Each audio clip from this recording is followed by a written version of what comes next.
La historia del gran conflicto entre el bien y el mal, desde que principió en el cielo hasta el final abatimiento de la rebelión y la total extirpación del pecado, es también una demostración del inmutable amor de Dios. El soberano del universo no estaba solo en su obra benéfica. Tuvo un compañero, un colaborador que podía apreciar sus designios y que podía compartir su regocijo al brindar felicidad a los seres creados. En el principio era el Verbo, y el Verbo era con Dios, y el Verbo era Dios. Este era en el principio con Dios. Cristo, el Verbo, el unigénito de Dios, era uno solo con el Padre, uno solo en naturaleza, en carácter y en propósitos. Era el único ser que podía penetrar en todos los designios y fines de Dios. Y llamaráse su nombre admirable, Consejero, Dios fuerte, Padre eterno, Príncipe de paz. Y sus salidas son desde el principio, desde los días del siglo. Y el Hijo de Dios, hablando de sí mismo, declara: Jehová me poseía en el principio de su camino, ya de antiguo, antes de sus obras. Eternalmente tuve el principado, cuando establecía los fundamentos de la tierra. Con él estaba yo ordenándolo todo, y fui su delicia todos los días, teniendo solaz delante de él en todo tiempo.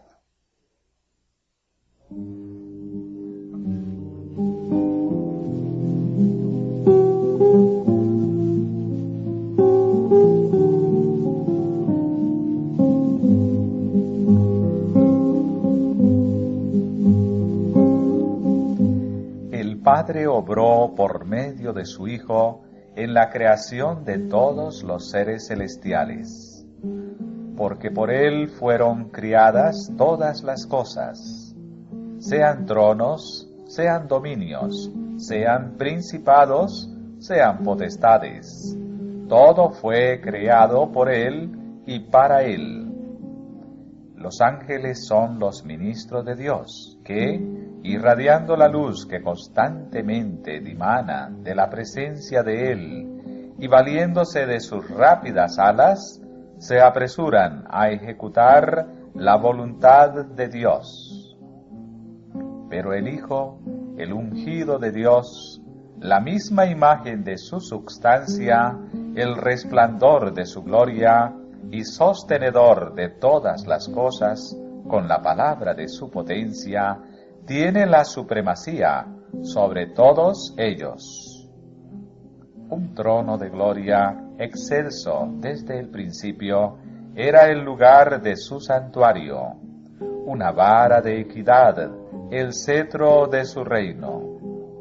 Alabanza y magnificencia delante de él, fortaleza y gloria en su santuario. Misericordia y verdad van delante de tu rostro.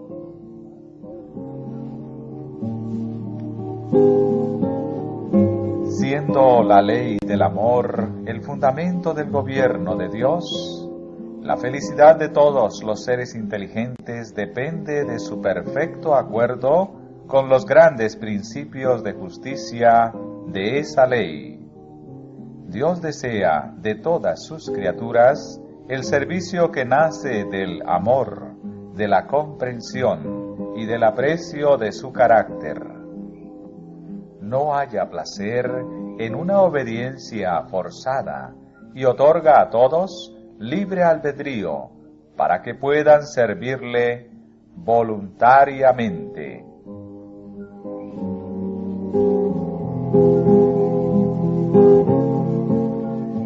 Mientras todos los seres creados reconocieron la lealtad del amor, hubo perfecta armonía en el universo de Dios.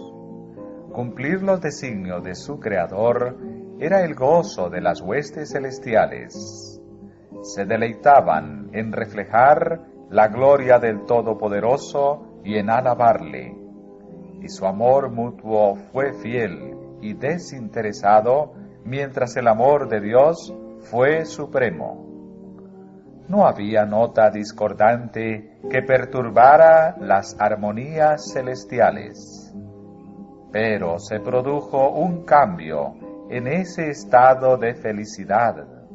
Hubo uno que pervirtió la libertad que Dios había otorgado a sus criaturas. El pecado se originó en aquel que, después de Cristo, había sido el más honrado por Dios y que era el más exaltado en poder y en gloria entre los habitantes del cielo. Lucifer, el hijo de la mañana, era el principal de los querubines cubridores, santo e inmaculado. Estaba en la presencia del gran Creador, y los incesantes rayos de gloria que envolvían al Dios eterno caían sobre él. Así ha dicho el Señor Jehová: tú echas el sello a la proporción, lleno de sabiduría y acabado en hermosura. En Edén, en el huerto de Dios estuviste, toda piedra preciosa fue tu vestidura. Tú, querubín grande, cubridor, y yo te puse. En el santo monte de Dios estuviste, en medio de piedras de fuego has andado. Perfecto eras en todos tus caminos, desde el día que fuiste criado, hasta que se halló en ti maldad.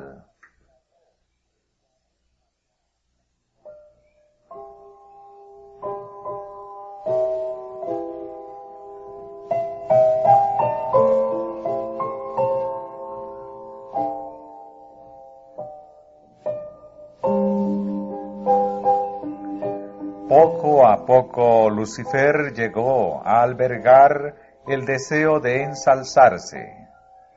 Las Escrituras dicen: enaltecióse tu corazón a causa de tu hermosura, corrompiste tu sabiduría a causa de tu resplandor.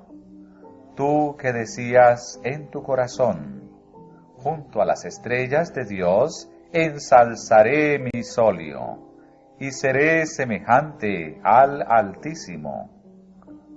Aunque toda su gloria procedía de Dios, este poderoso ángel llegó a considerarla como perteneciente a sí mismo. Descontento con el puesto que ocupaba, a pesar de ser el ángel que recibía más honores entre las huestes celestiales, se aventuró a codiciar el homenaje que sólo debe darse al Creador. En vez de procurar el ensalzamiento de Dios como supremo en el afecto y la lealtad de todos los seres creados, trató de obtener para sí mismo el servicio y la lealtad de ellos. Y codiciando la gloria con que el Padre Infinito había investido a su Hijo, este príncipe de los ángeles aspiraba al poder que sólo pertenecía a Cristo.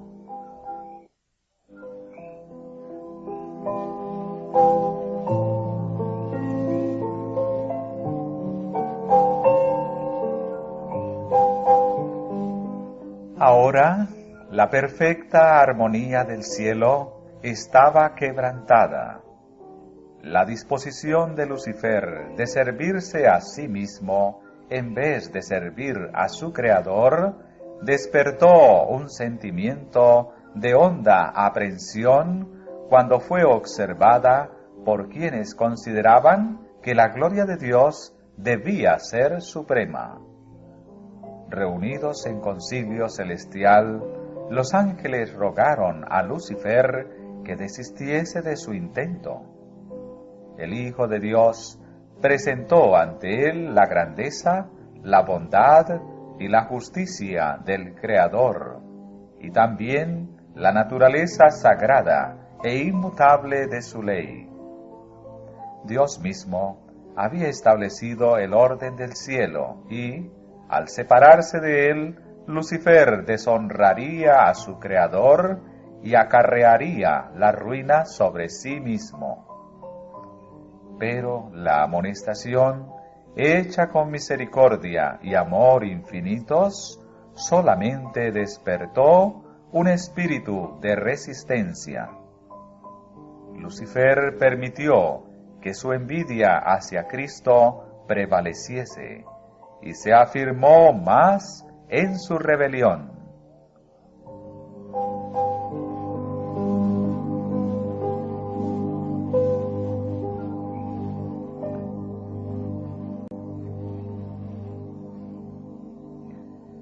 El propósito de este príncipe de los ángeles llegó a ser disputar la supremacía del Hijo de Dios y así poner en tela de juicio la sabiduría y el amor del Creador.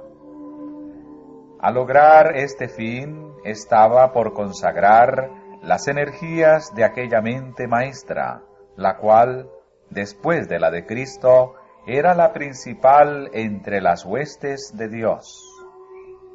Pero aquel que quiso que sus criaturas tuviesen libre albedrío, no dejó a ninguna de ellas inadvertida en cuanto a los sofismas perturbadores, con los cuales la rebelión procuraría justificarse. Antes de que la gran controversia principiase, debía presentarse claramente a todos la voluntad de aquel cuya sabiduría y bondad eran la fuente de todo su regocijo.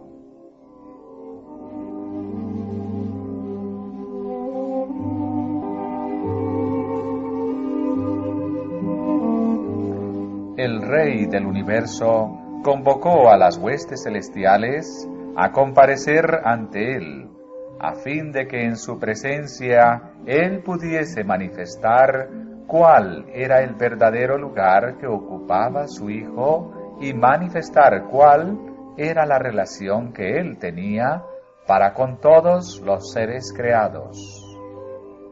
El Hijo de Dios compartió el trono del Padre, y la gloria del Ser Eterno, que existía por sí mismo, cubrió a ambos. Alrededor del trono se congregaron los santos ángeles, una vasta e innumerable muchedumbre, millones de millones, y los ángeles más elevados, como ministros y súbditos, se regocijaron en la luz que de la presencia de la Deidad caía sobre ellos. Ante los habitantes del cielo reunidos, el Rey declaró que ninguno, excepto Cristo, el Hijo unigénito de Dios, podía penetrar en la plenitud de sus designios y que a éste le estaba encomendada la ejecución de los grandes propósitos de su voluntad. El Hijo de Dios había ejecutado la voluntad del Padre en la creación de todas las huestes del cielo, y a Él, así como a Dios, debían ellas tributar homenaje y lealtad. Cristo había de ejercer aún el poder divino en la creación de la tierra y sus habitantes.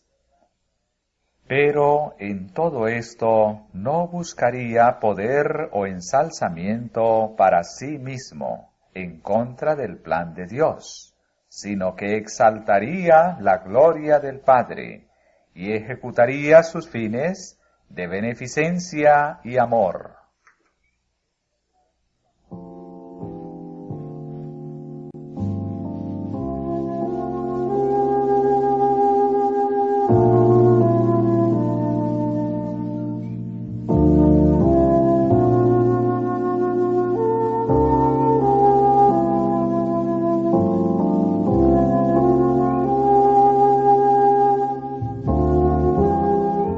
Los ángeles reconocieron gozosamente la supremacía de Cristo y postrándose ante Él, le rindieron su amor y adoración. Lucifer se postró con ellos, pero en su corazón se libraba un extraño y feroz conflicto. La verdad, la justicia y la lealtad luchaban contra los celos y la envidia. La influencia de los santos ángeles pareció por algún tiempo arrastrarlo con ellos. Mientras en melodiosos acentos se elevaban himnos de alabanza, cantados por millares de alegres voces, el espíritu del mal parecía vencido. Indecible amor conmovía su ser entero. Al igual que los inmaculados adoradores, su alma se hinchó del amor hacia el Padre y el Hijo. Pero luego se llenó del orgullo de su propia gloria. Volvió a su deseo de supremacía y nuevamente dio cabida a su envidia hacia Cristo. Los altos honores conferidos a Lucifer no fueron justipreciados como dádiva especial de Dios, y por lo tanto no produjeron gratitud alguna hacia su Creador. Se jactaba de su esplendor y elevado puesto, y aspiraba a ser igual a Dios. La hueste celestial le amaba y reverenciaba. Los ángeles se deleitaban en cumplir sus órdenes, y estaba dotado de más sabiduría y gloria que todos ellos. Sin embargo, el Hijo de Dios ocupaba una posición más exaltada que él. Era igual al Padre en poder y autoridad. Él compartía los designios del Padre, mientras que Lucifer no participaba en los concilios de Dios. ¿Por qué, se preguntaba el poderoso ángel, debe Cristo tener la supremacía? ¿Por qué se le honra más que a mí?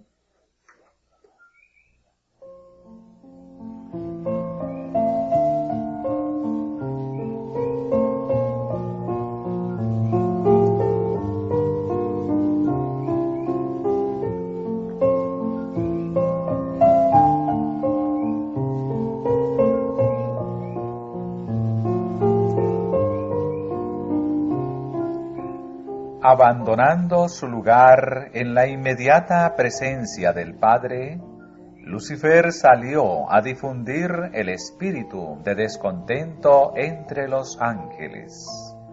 Trabajó con misteriosa reserva y por algún tiempo ocultó sus verdaderos propósitos bajo una aparente reverencia hacia Dios.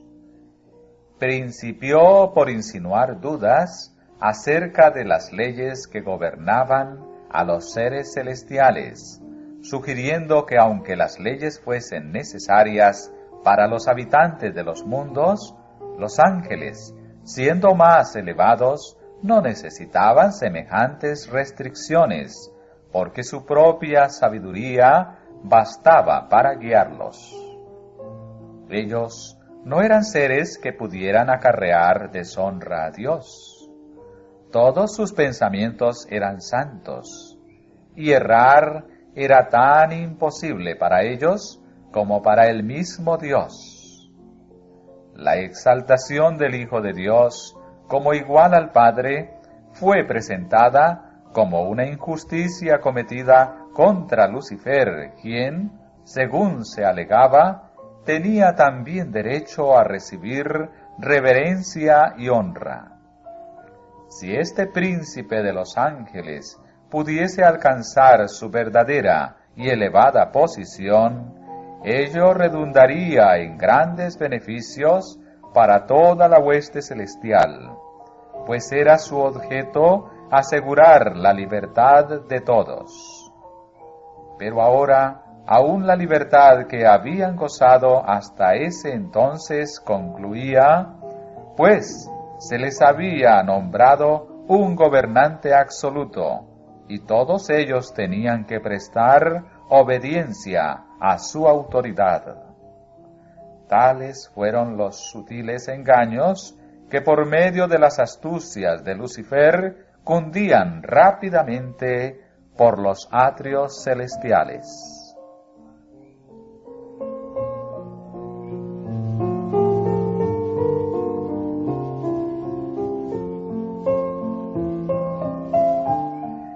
No se había efectuado cambio alguno en la posición o en la autoridad de Cristo. La envidia de Lucifer, sus tergiversaciones y sus pretensiones de igualdad con Cristo habían hecho absolutamente necesaria una declaración categórica acerca de la verdadera posición que ocupaba el Hijo de Dios. Pero ésta había sido la misma desde el principio. Sin embargo, las argucias de Lucifer confundieron a muchos ángeles.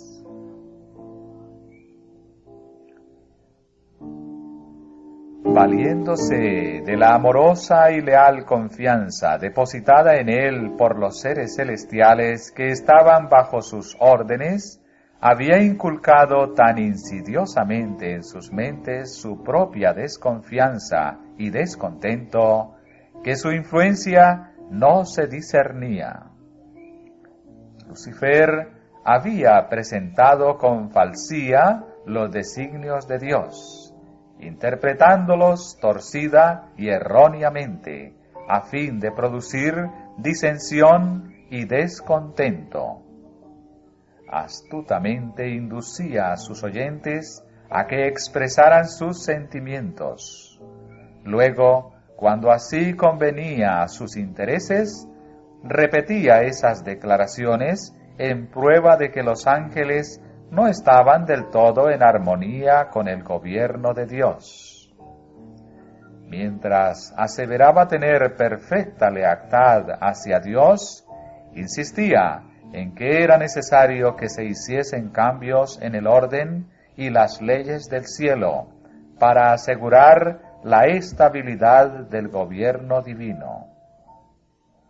Así, mientras obraba por despertar oposición a la ley de Dios y por inculcar su propio descontento en la mente de los ángeles que estaban bajo sus órdenes, hacía alarde de querer eliminar el descontento y reconciliar a los ángeles desconformes con el orden del cielo. Mientras fomentaba secretamente el desacuerdo y la rebelión, con pericia consumada aparentaba que su único fin era promover la lealtad y preservar la armonía y la paz.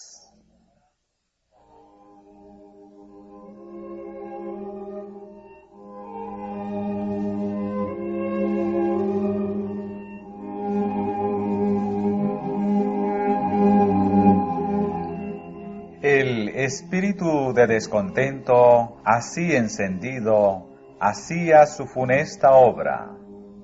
Aunque no había rebelión abierta, el desacuerdo aumentaba imperceptiblemente entre los ángeles. Algunos recibían favorablemente las insinuaciones de Lucifer contra el gobierno de Dios. Aunque previamente habían estado en perfecta armonía con el orden que Dios había establecido, estaban ahora descontentos y se sentían desdichados, porque no podían penetrar los inescrutables designios de Dios. Les desagradaba la idea de exaltar a Cristo. Estaban listos para respaldar la demanda de Lucifer de que él tuviese igual autoridad que el Hijo de Dios. Pero los ángeles que permanecieron leales y fieles apoyaron la sabiduría y la justicia del decreto divino, y así trataron de reconciliar al descontento Lucifer con la voluntad de Dios. Cristo era el Hijo de Dios. Había sido uno con el Padre antes que los ángeles fuesen creados. Siempre estuvo a la diestra del Padre. Su supremacía, tan llena de bendiciones para todos aquellos que estaban bajo su benigno dominio, no había sido hasta entonces disputada. La armonía que reinaba en el cielo nunca había sido interrumpida. ¿Por qué debía haber ahora discordia? Los ángeles leales podían ver sólo terribles consecuencias como resultado de esta disensión, y con férvidas súplicas aconsejaron a los descontentos que renunciasen a su propósito y se mostrasen leales a Dios mediante la fidelidad a su gobierno.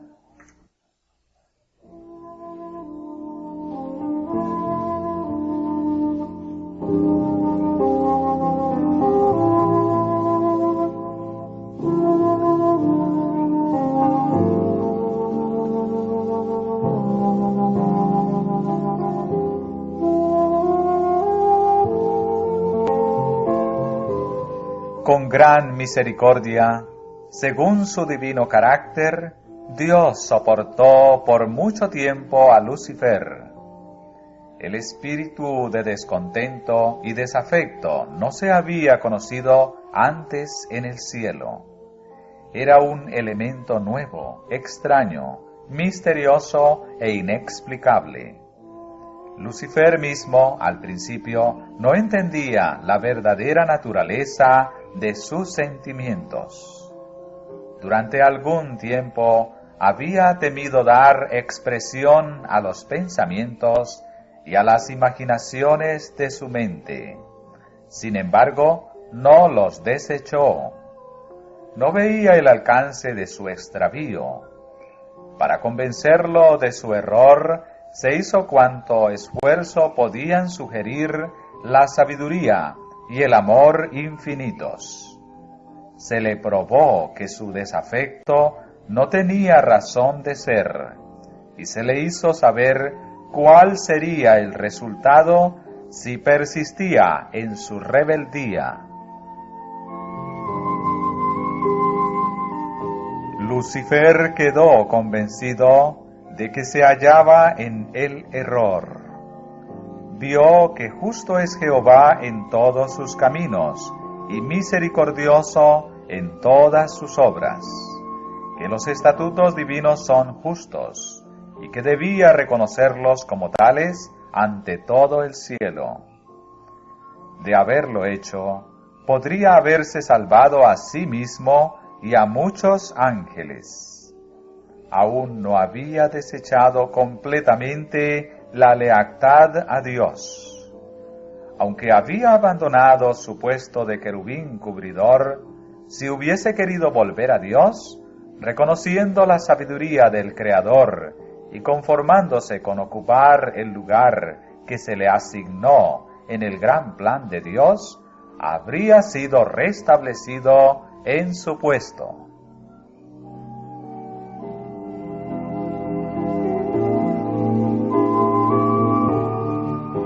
Había llegado el momento de hacer una decisión final. Él debía someterse completamente a la divina soberanía o colocarse en abierta rebelión. Casi decidió volver sobre sus pasos, pero el orgullo no se lo permitió. Era un sacrificio demasiado grande para quien había sido honrado tan altamente el tener que confesar que había errado, que sus ideas y propósitos eran falsos, y someterse a la autoridad que había estado presentando como injusta.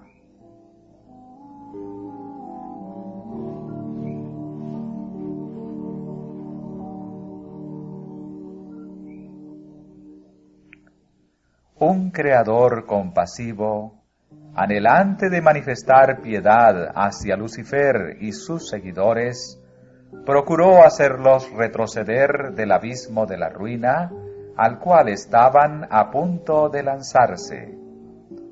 Pero su misericordia fue mal interpretada. Lucifer señaló la longanimidad de Dios como una prueba evidente de su propia superioridad sobre él, como una indicación de que el Rey del universo aún accedería a sus exigencias. Si los ángeles se mantenían firmes de su parte, dijo, aún podrían conseguir todo lo que deseaban. Defendió persistentemente su conducta y se dedicó de lleno al gran conflicto contra su Creador. Así fue como Lucifer, el portaluz, el que compartía la gloria de Dios, el ministro de su trono, mediante la transgresión, se convirtió en Satanás, el adversario de Dios y de los seres santos, y el destructor de aquellos que el Señor había encomendado a su dirección y cuidado.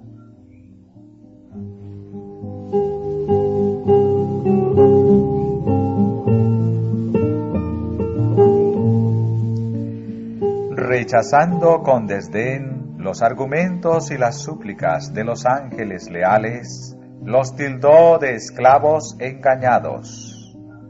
Declaró que la preferencia otorgada a Cristo era un acto de injusticia tanto hacia él como hacia toda la hueste celestial, y anunció que desde ese entonces no se sometería a esa violación de los derechos de sus asociados y de los suyos propios.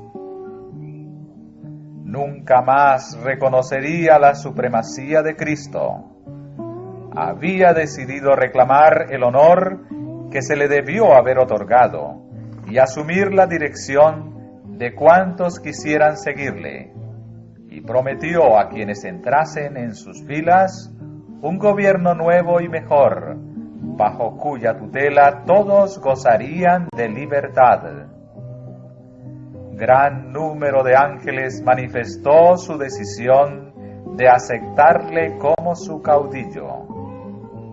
Engreído por el favor que recibieran sus designios, alentó la esperanza de atraer a su lado a todos los ángeles para hacerse igual a Dios mismo y ser obedecido por toda la hueste celestial.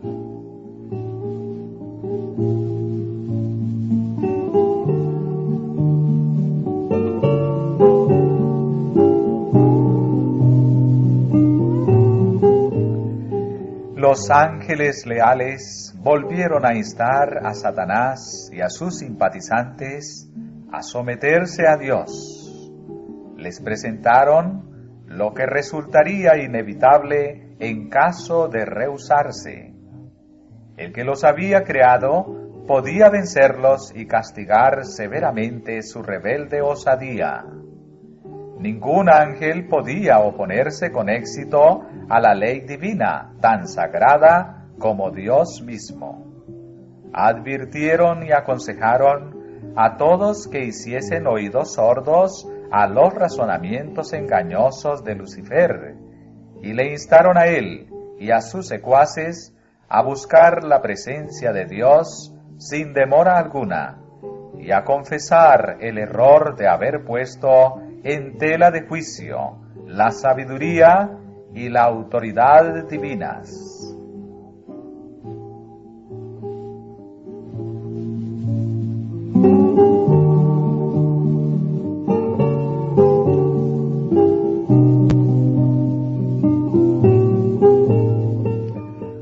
Muchos estaban dispuestos a prestar atención a este consejo, a arrepentirse de su desafecto y a pedir que se les admitiese en el favor del Padre y del Hijo. Pero Lucifer tenía otro engaño listo.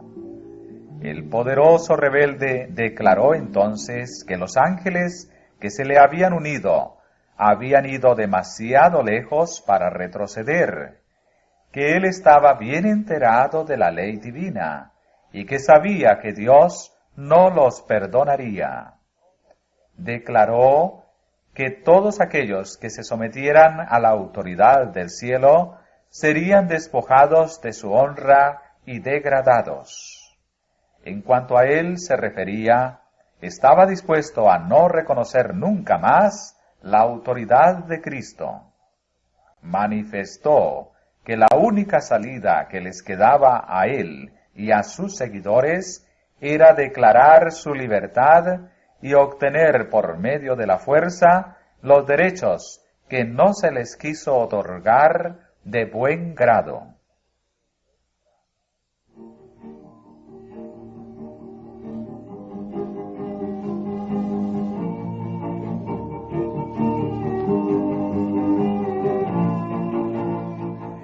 En lo que concernía a Satanás mismo, era cierto que ya había ido demasiado lejos en su rebelión para retroceder.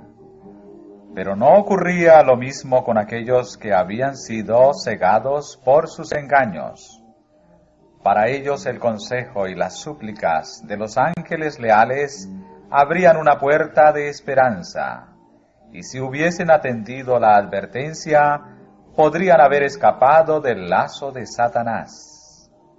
Pero permitieron que el orgullo, el amor a su jefe y el deseo de libertad ilimitada los dominasen por completo, y los ruegos del amor y la misericordia divinos fueron finalmente rechazados.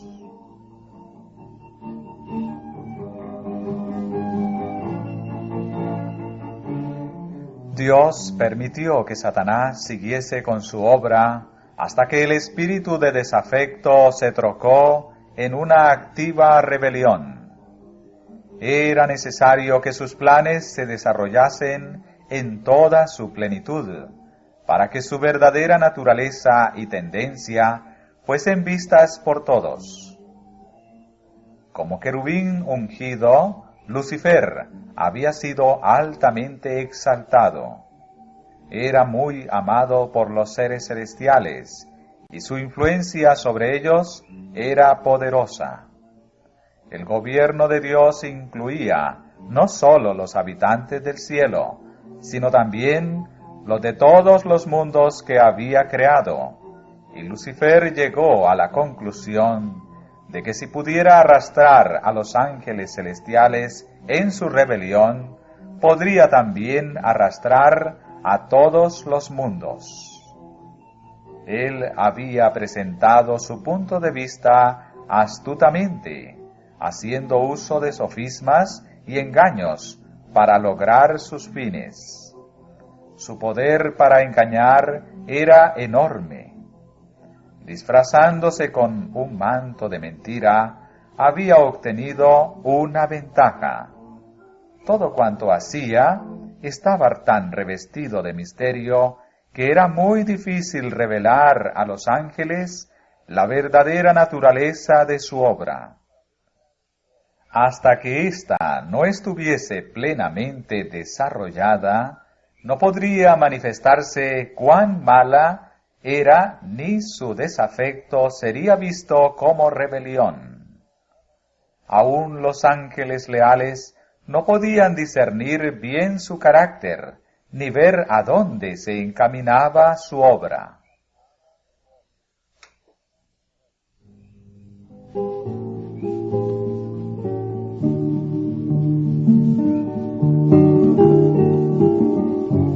Al principio Lucifer había encauzado sus tentaciones de tal manera que él mismo no se comprometía.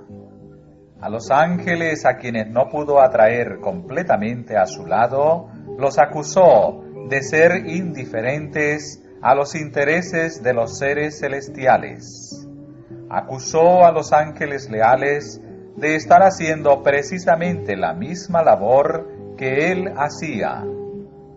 Su política era confundirlos con argumentos sutiles acerca de los designios de Dios.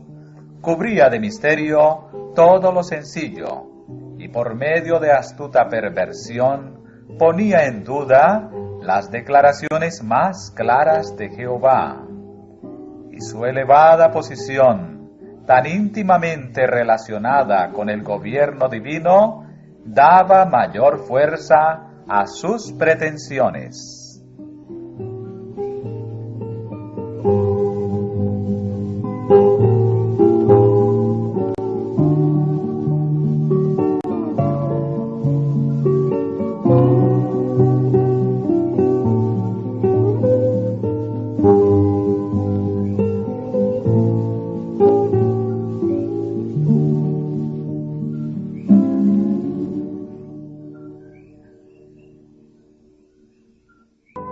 Dios podía emplear solo aquellos medios que fuesen compatibles con la verdad y la justicia.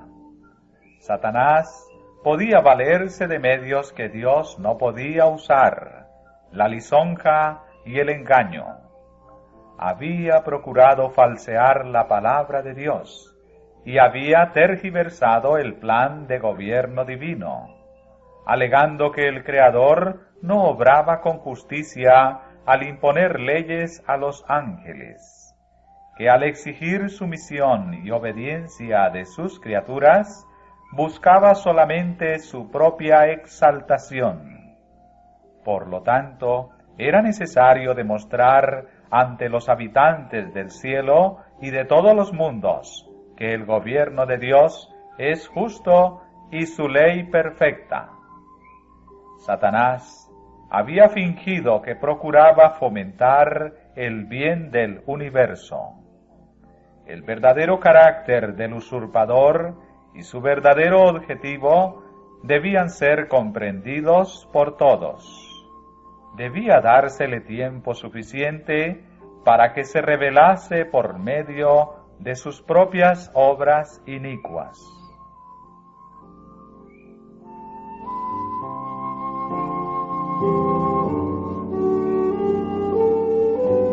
La discordia que su propio proceder había causado en el cielo, Satanás la atribuía al gobierno de Dios. Todo lo malo, decía, era resultado de la administración divina. Alegaba que su propósito era mejorar los estatutos de Jehová. Por consiguiente, Dios le permitió demostrar la naturaleza de sus pretensiones para que se viese el resultado de los cambios que él proponía hacer en la ley divina. Su propia labor había de condenarle.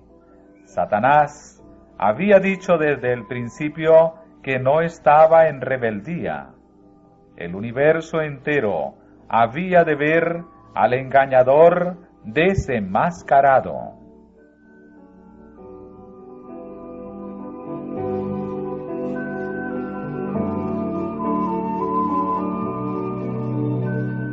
Aunque Satanás fue arrojado del cielo, la sabiduría infinita no le aniquiló, puesto que sólo el servicio inspirado por el amor puede ser aceptable para Dios. La lealtad de sus criaturas debe basarse en la convicción de que Él es justo y benévolo. Por no estar los habitantes del cielo y de los mundos preparados para entender la naturaleza o las consecuencias del pecado, no podrían haber discernido la justicia de Dios en la destrucción de Satanás. Si se le hubiese suprimido inmediatamente, algunos habrían servido a Dios por temor más bien que por amor. La influencia del engañador no habría sido anulada totalmente, ni se habría extirpado por completo el espíritu de rebelión.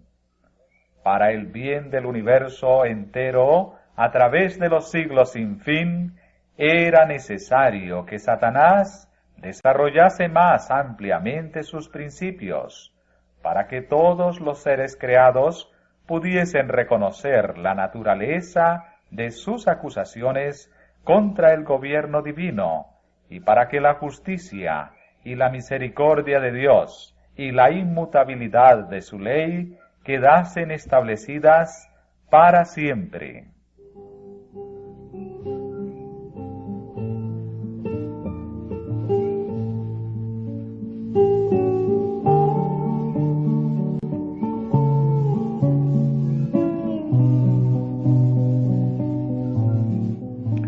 La rebelión de Satanás había de ser una lección para el universo a través de todos los siglos venideros, un testimonio perpetuo acerca de la naturaleza del pecado y sus terribles consecuencias. Los resultados del gobierno de Satanás y sus efectos sobre los ángeles y los hombres iban a demostrar qué resultado se obtiene inevitablemente al desechar la autoridad divina. Iban a atestiguar que la existencia del gobierno de Dios entraña el bienestar de todos los seres que Él creó. De esta manera, la historia de este terrible experimento de la rebelión iba a ser una perpetua salvaguardia para todos los seres santos, para evitar que sean engañados acerca de la naturaleza de la transgresión, para salvarlos de cometer pecado y sufrir sus consecuencias.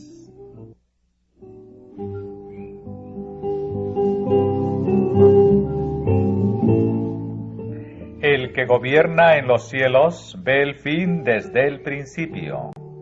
Aquel en cuya presencia los misterios del pasado y del futuro son manifiestos, más allá de la angustia, las tinieblas y la ruina provocadas por el pecado, contempla la realización de sus propios designios de amor y bendición. Aunque haya nube y oscuridad alrededor de él, justicia y juicio son el asiento de su trono. Y esto lo entenderán algún día todos los habitantes del universo, tanto los leales como los desleales. Él es la roca, cuya obra es perfecta, porque todos sus caminos son rectitud. Dios de verdad y ninguna iniquidad en él. Es justo y recto.